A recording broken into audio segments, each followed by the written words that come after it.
Hello guys, welcome back to my YouTube channel. Ni man ka hadia. Ti mentang ngamut ban shed basempil bhama daga ketin jongi ni ong shed dok sang tang ba daga kasi ngam tip tharai ki ong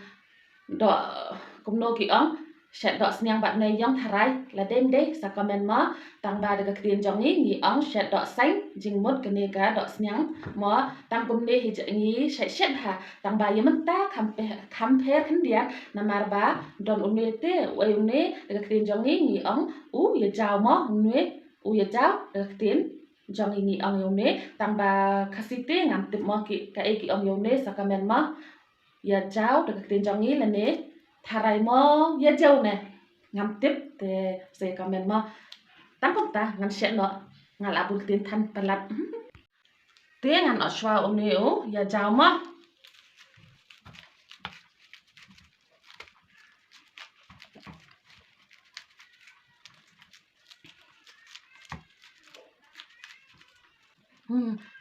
tadi kampuk pe ni kak ngan ayu nak tadi ka tadi mah dan saya mesti tidak tadi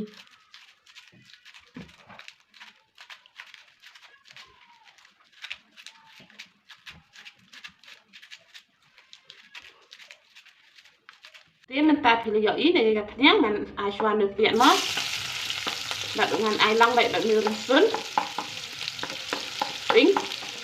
masih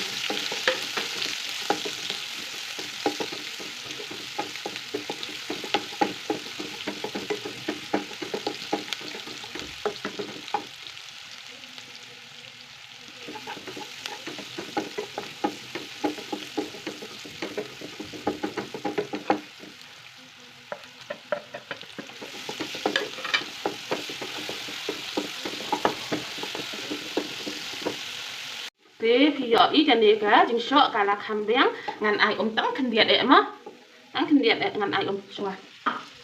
thế thì giờ ý cả là ai dùng mó và chính sợ ngàn ai nọ này cả đọ xiang mà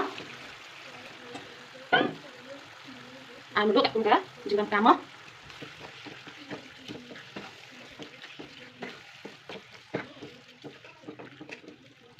ngắn ai dùng tập xóa ngàn áp xóa mà chỉ thăng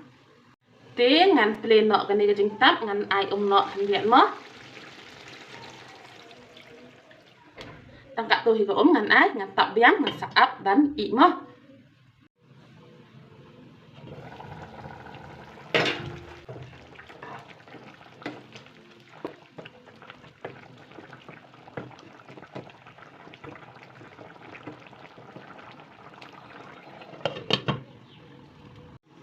tim ta ngàn play biếng mà ngàn ayu khi suva ha đây giờ isu thế ngàn ai nọ one u giờ chào mà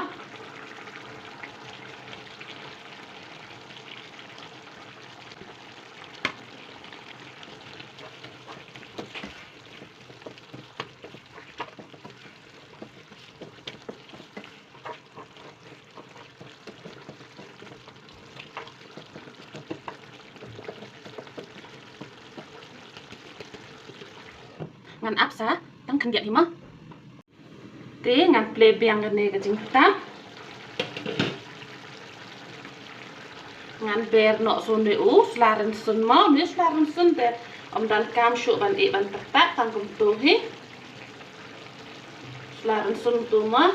thì tăng cùng tu hi sempil bah thì yo i sempil bah cái này cái chính set jong ada tăng cùng để cái com set jong mà ngàn pen lip nọ cái gas namar ba ini dok jong ila i mà tăng cùng tu hi